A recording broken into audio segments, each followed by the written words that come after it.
Christine Mendy, merci. Et puis en sport, tout est bien et qui finit bien. La médiation entre Zos et Boignan a porté ses fruits puisque le lutteur de l'écurie d'Ordorat a accepté de retirer sa plainte. Nous écoutons le médiateur El Hadji Mansour Mbaye. Ses propos sont traduits par Pape Abdoulaye Der.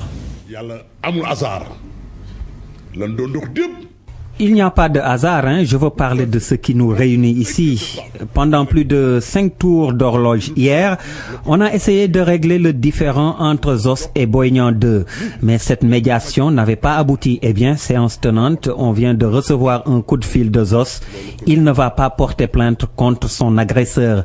Dieu fait bien les choses, comme je disais. Cette nouvelle tombe alors qu'on est en conciliation entre Mbagnick Diop et le ministre des Sports. D'ailleurs, nous remercions Malick Gakou au passage. Il va faire le nécessaire pour les frais médicaux de Zos. Surtout donc Zos bi xamni mo gañu yaakaar naa ni bépp frais médicaux boo xam ne dana am Inch'Allah ministre des Sports dana ci dugal loxo.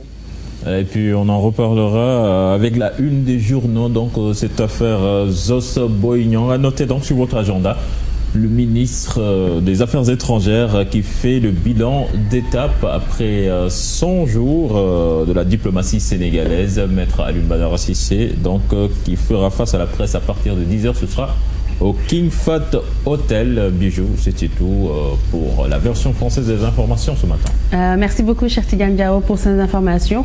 Man dama bëggoon ñu dellu si ci li nga xam ne mooy médiation bi autorité El Hadji Mansour ak ñi nga xam ne ñoo seq làmb ji dem defoon kër ñoom Zos, parce que boo dee xool peut-être Sénégal loolu yàgg na fi nit daf lay tooñ bu baax sax sa ay kilifa ñëw ne la baalal kii nga baal ko, mais est-ce que loolu du indi yëfu maa tey après ci biir arène bi surtout. Bon, en tout cas, on va jeter la pierre à personne, de faraluñu fenn.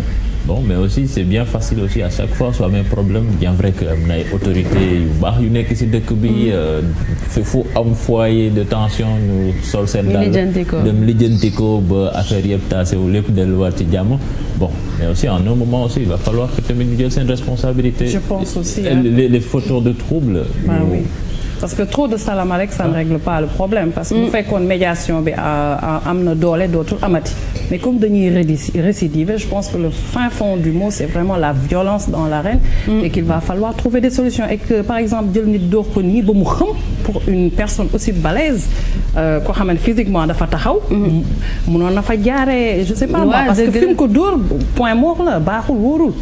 Je pense que war nañu xoolaat bu baax violence bi, et que trop de salamalek des fois ça nuit plus que defar daal. Que defar. Et puis ça boo dee xool geste bi dafay mel ni geste boo xam ne dañ ko prémédité ba nga xam ne may mun a je sais pas ce que tu en penses, ba xam baalaate bi nii dañ ko war a garder wala bu fekkente ne ku nekk dafa am loo def da nga war a jël sa ay responsabilités dem wuyu ji yoon. Voilà, moi je pense que nit ki da nga war a assumer say actes, mais bon comme que fii dañu nekk dëkk boo xamante ni dëkku masla la, dëkku vraiment baalante et tout, mais je pense que quand même dina servir d'exemple, parce que à un moment donné tamit peut-être que auteur fait xaw na tiit nit yi wax nañ kay def na lii. Je pense que nit ñi dinañ ko jël positivement, ñu jël ci ay leçons, mais que ultérieurement tamit ñu sóoraale ko, parce que quand même ku toll ni Zos comme ni ko kii waxee nga dóor ko mu daal peut-être que mënoon na fi jaare te bu boobaa tam leneen la ñuy wax.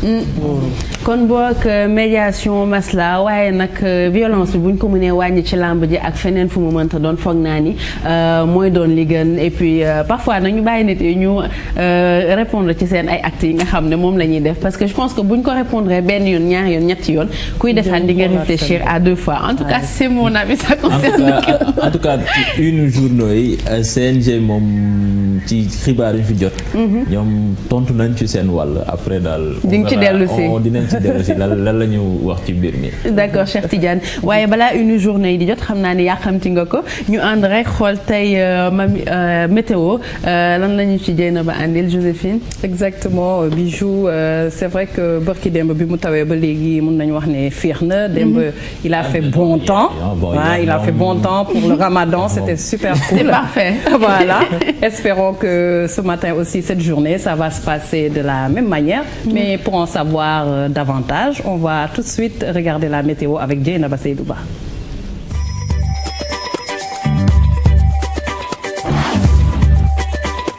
Yotox moo leen di may seen météo.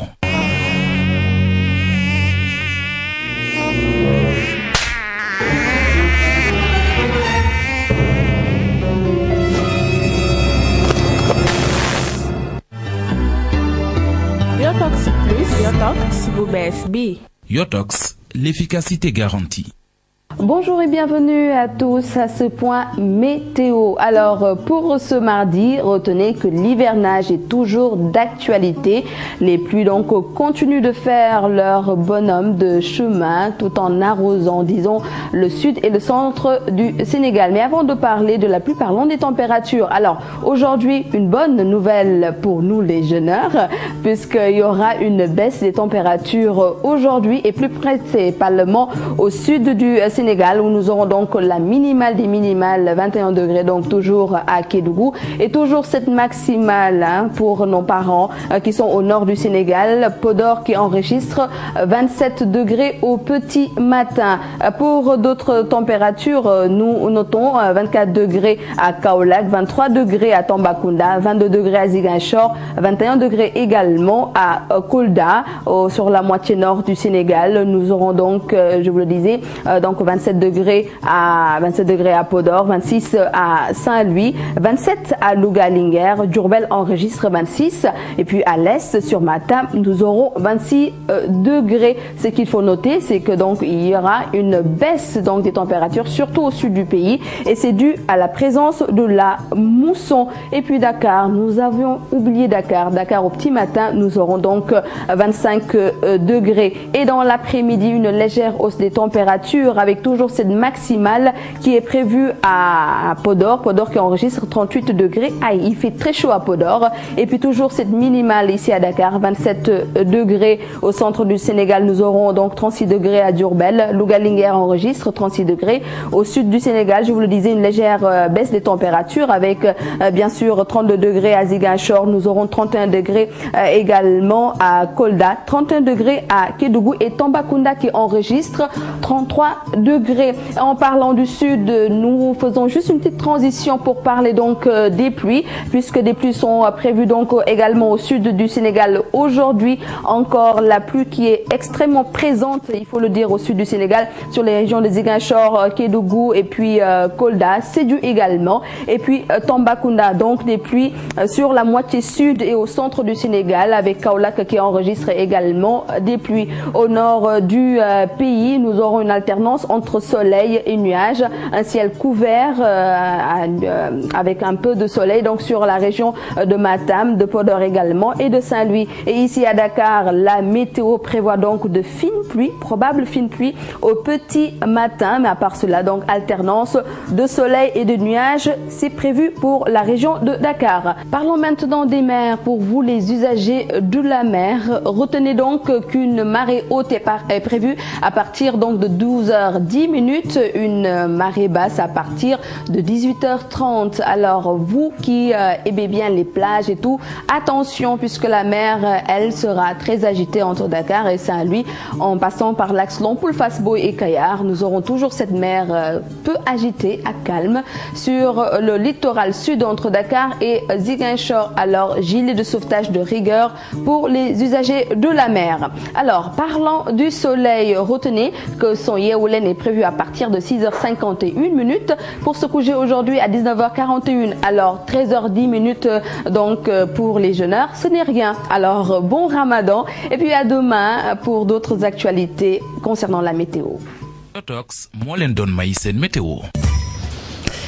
Merci Dieynaba Seydouba pour cette météo. On constate qu'il fait meilleur, je pense, dans le sud parce qu'apparemment à Podor, il fait très très chaud. Il fera très très chaud, surtout dans l'après-midi, avec, je pense, 38 degrés.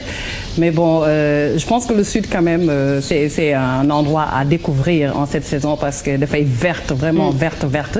J'ai eu la chance de le découvrir, mais c'est vraiment un endroit à découvrir au Sénégal, le sud du pays. Plus précisément, moi, j'adore particulièrement la région de Kédougou. C'est superbe en cette c'est vrai que Joséphine sud bi dafay vert parce que taw bi boo dee xool foofu lay gën a bare. Tàngaay bi aussi dafay favoriser benn végétation boo xamante ne dafay verte vraiment et que c'est très très joli. Donc ku am occasion dem fa donc di jaajëfal Dieynaba Seydouba ci météo bi. Tàngaay bi day wéy waaye nag fi mu toll nii yàlla daal dafa mel ni dafa bëgg nit yi wóor bu baax ba tax na température yi daf ko wàccee xaw a féexal affaire yi. Et puis ñii dem géej di dàqeekoon ñu moytu géej gi bu baax parce que tey Dieynaba Seydouba daf ñu wax que dafay agité. Donc ñu ngi koy jaajëfal ci météo bi daal di jàll ci li nga xamante ne nag mooy une des journaux.